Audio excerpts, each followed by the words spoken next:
sa ating mga followers, YouTube subscribers, and supporters. So ngayon, sasagutin natin ang kadalasang katanungan ng mga tao. Kung ba't po ako sumasali sa industriya?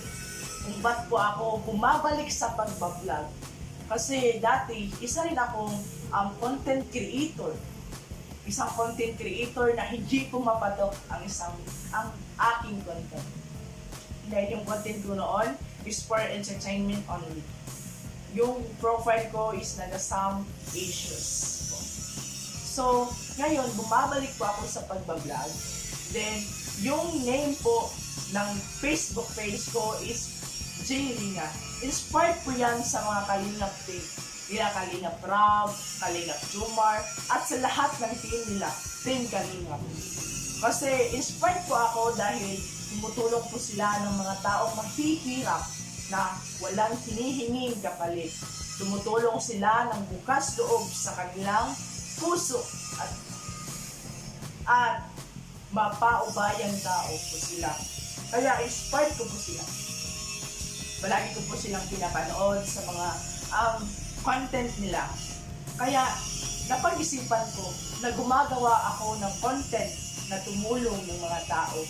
Kasi sa panahon ngayon, isa rin akong estudyante na tinutulungan para makapag-aral. At nakikita ko sa mga taong mahirap, humihingi sila ng tulong, ngunit wala po akong maibigay. Actually, marami pong nag-chat sa akin na humihingi ng tulong, humihingi ng konting donasyon, pero sad to say, hindi pa po ako makapagbibigay sa pagka-ngayon.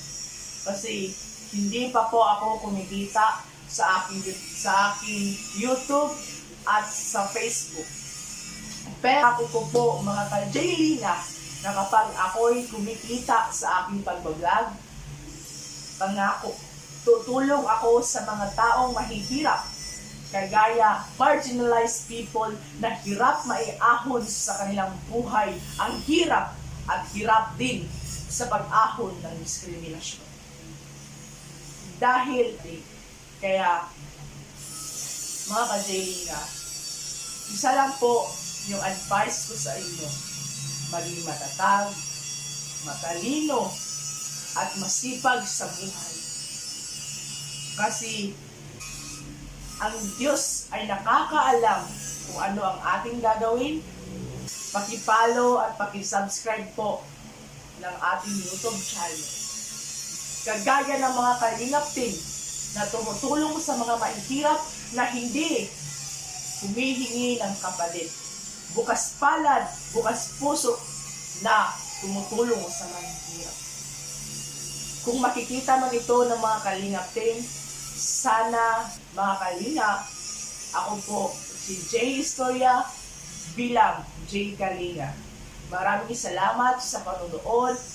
Maraming salamat sa ating mga viewers, supporters, followers, and subscribers.